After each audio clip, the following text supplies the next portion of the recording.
maanta xasan waa madaxweynaha qaranka mandatekiisii buu ku fadhiyaa waxaa laga yaabaa Jubbaland inay tahay cidda culayska ugu badan ka tirsanaysa laakiin wax shakhsiyan aniga isagu isu qabniyo waxaan u qabo midna ma jirto oo caafis buu iga yahay waxbana uma qabo waxaan ka tirsanayaa ma jirto ama waxa aan isku soo diidnay aan ku soo kala tagnay waxay ahayd maxaan doorasho uga baahannahay haddaan ku heshiino waynu iska joogi karnaa intaynu doonno aan iska joogno doorasho uma baahnin sharcigan wuu jiifaa sidan aan yeelo waa wax shalayna aanan aqbalaynin maantana aan la aqbali karayn mas-uuliyadda weliba markaan in kale kusii daro deegaankan hadda Jubbaland waa meel aan isleeyahay horta waan yaro gaabinaynaaye dowladnimada Soomaaliya oo dhan Jubbaland baa laga soo dhisi karaa maxay tahay sababtu dee Soomaalidii oo dhan baa joogta aan iska joogno ka iigu dhow maanta ima aqbalayo aan iska joogno oo sida madaxweyne xasan uu ku talinayeen isku diidnay ahayd maxaan dowlad uga baahanay shilimana waan qaybsan karaa waan joogi karaa sida aan yeelo waxaan isku diidnay ma raba markaa taa inaan kusii dheeraado waxaan rajaynayaa iyadoo la niyadsan yahay shirkaani macnihiisu inuu yahay maanta Soomaaliya god bay ku dhacaysaa samata bixin bay u baahan tahay xeerarkii oo dhan baa laga tegey sharciyadii baa laga tegey dhaqankii Soomaalinimada laga tegey maanta dayaca iyo burburka magaaladii Muqdisho ka jira iyo deegaanadii waad arkaysaa waxa maanta dhacay shabaab waxay noqdeen maanta inay awoodda ugu badan waddanka oo dhan ay ku yeeshaan waxay halis u tahay in magaalooyinka waaweyn waxay rabaan maanta ay ka sameeyaan oo sida rabaan ay yeelaan intaasoo dhani waa ducfiga iyo nooca dowladnimadu sida ay ku socoto sidaa daraadeed waxaan rabaa inaan ilaalo madaxweyne xasanow waxaad shalay diidaneed maanta cid kaa aqbali mayso dowladnimaduna wejigaa ma yeelanayso shirkaanna waxaad ogaataa waxaa ka soo bixi doonaa inay tahay gogol Soomaaliyeed ay ku tashanayso haddii madaxweynuhu uu si aada u fakarayo wuu iman lahaa intuu yimaado odhan lahaa wadhamaya meesha taladii waan dhigay xageen talada haddaan idinla bilaabaya laakiin hadday noqon weyday timeka u dhibanna inuu yaqaano waana la garan karaa maanta waqtiga dhiban Jubbaland xildhibaanaha ka soo baxaya senataro Puntland bay ka soo baxaan Hirshabeelle Galmudug intaba koonfur galbeed xildhibaanadaasi haddii weji lagu heshiiyey la waayo oo dowladnimadu ay qaab yeelan weydo wax diidayaa ma jiro berri inaan shalayba waxaan u malaynayaa doorashadii hadda ugu dambeysay sanadka wuxuu ka bilowday kursiga ugu horreeya waxaa laga doortay Jubbaland baa soo mahay inaan bilowno maxaa diidayo 51 sanadkii kuwii kale baan bilowno guddiyadii la sameeyay sababta guri mugdi madow ma sii geli karo sharciga oo dhan kuma sii tuban karo xaaladda waddankuna sidii ku jirta kuma jiri karayso in la iska joogo iyo in sidaa la yeelana dee Soomaaliya meeshay gaadhsay baan garanaynaa marka waxaan rajaynayaa kolley maanta ra'yi badan baa soo la jeedin doonaa madaxduna way urursan doontaa dhammaan dadka Soomaaliyeedna waan ugu baaqaynaa barnaamijka aan ka shaqaynaynay Soomaali inaan duminno ma inaan Soomaali dhisno haddii sida ay maanta ku socoto ay kusii socotana waxaan rabaa inaan ka digo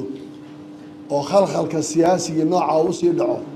amnigu inuu saameyn ku yeelan doono dhammaan gobolka dowladaha ku yaalla oo Geeska Afrika cid walba meesha u tagi doonta beesha caalamkuna aad bay u danaynaysaa u fiirinaysaa go-aanka shirka ugu dambeeya iyo baaqa iyo waxa la soo jeedinaya go'aamada waxay ka soo bixi doonaan xilliga xidhitaanka laakiin waxaan rabaa inaan caddeeyo aan ugana mahad celiyo inta ka soo qayb gashayba ujeeddadu inay tahay shirkan in Soomaali lagu badbaadiyo golahaana uu ka shaqaynayo sidii Soomaali mustaqbalkeeda gacanta loogu qaban lahaa loo badbaadin lahaa doorashadiisa ay u dhici lahayd wax la isku waafaqsan yahay ee aan qaban karno iyo waqtiga inoo hadhay in laga shaqeeyo maanta xasan waa madaxweynaha qaranka mandatekiisii buu ku fadhiyaa waxaa laga yaabaa Jubbaland inay tahay cidda culayska ugu badan ka tirsanaysa laakiin wax shakhsiyan aniga isagu isu qabniyo waxaan u qabo midna ma jirto oo caafis buu iga yahay waxbana uma qabo waxaan ka tirsanayaa ma jirto أما وحنا نسكسو ديدنا نكسو كرتنا وحيا هاي محان دور شو جبا هاي هدان كل شيء وين نسكت شوي كرا أنت من دون أنا نسكت شوقنا دور شو ما باهني شرع كان وشيفا سيدنا عن يلا وواح شرعنا أنا نقبلني ما أنت أنا أقبل كريم مسؤولية ده ولبا مركانين كلا كوسي ضرب ديان كان هذا جبلان وعملنا سلاح هرت وان يرجع بين الناي دولة نمط السوالي ولا جبلان بالغ صار لسكرا محيط سببته ده السوالي دي قدام بتشوفت أنا سكت شوقنا يقولوا ما أنت ما أقبلي أنا سكت شوقنا وصير مدحين حسن وكتلنا ين سكت دينا يهد محن دولة قبعنا شل مرة واقع بسكر وان شوي كرها سلا عن يلا واحد سكت دينا بيل مرة ما مركع تاينا كسي واحد ديرادو waxaan rajaynayaa iyadoo la niyad yahay shirkaani macnihiisu inuu yahay maanta Soomaaliya god bay ku dhacaysaa samata bixin bay u baahan tahay xeerarkii oo dhan baa laga tagay sharciyadii baa laga tagay dhaqankii Soomaalinimada laga tagay maanta dayaca iyo burburka magaaladii Muqdisho ka jira iyo deegaanadii waad arkaysaa waxa maanta dhacay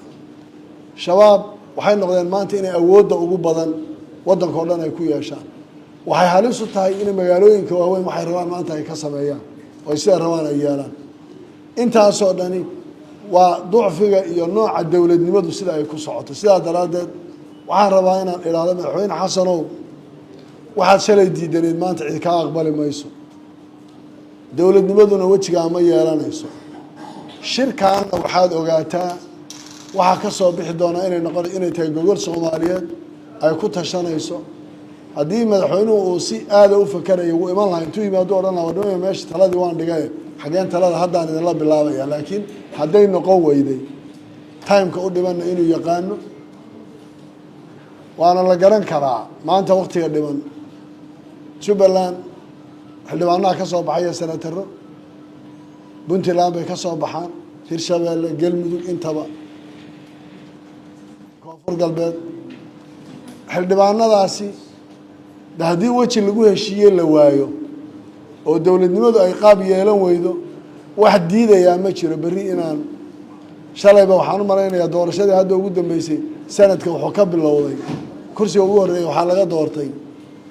Jubbaland baa soo mahay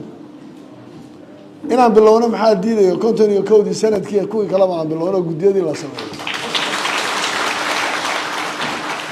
sababta guri mugdi madow ma sii geli karo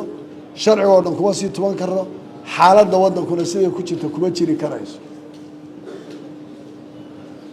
in la iska joogo iyo in sidaa la yeelana Soomaaliya meeshay gaadhsay baan garanaynaa marka waxaan rajaynayaa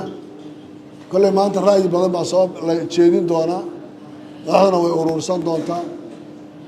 dhammaan dadka Soomaaliyeedna waan ugu baaqaynaa barnaamijka aan ka shaqaynaynay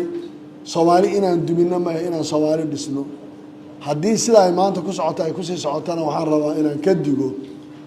oo khalkhalka siyaasiga nooca uu sii dhaco amnigu inuu saameyn ku yeelan doono dhammaan gobolka dawladaha ku yaalo Geeska Afrika cid walba meesha uu tagi doonta beesha caalamkuna aad bay u daraynaysaa u fiirinaysaa go'aanka shirka ugu dambeeyay iyo baaqa iyo waxa la soo jeedinaya go'aamada waxay ka soo bixi doonaan xilliga xidhitaanka laakiin waxaan rabaa inaan caddeeyo aan ugana mahad celiyo inta ka soo qayb gashayba ujeedadu inay tahay shirkan in Soomaali lagu badbaadiyo golahaana uu ka shaqeynayo sidii Soomaali mustaqbalkeeda gacanta loogu qaban lahaa loo badbaadin lahaa doorashadiisa ay u dhici lahayd wax la isku waafaqsan yahay ee aan qaban karo iyo waqtiga inoo haray in laga shaqeeyo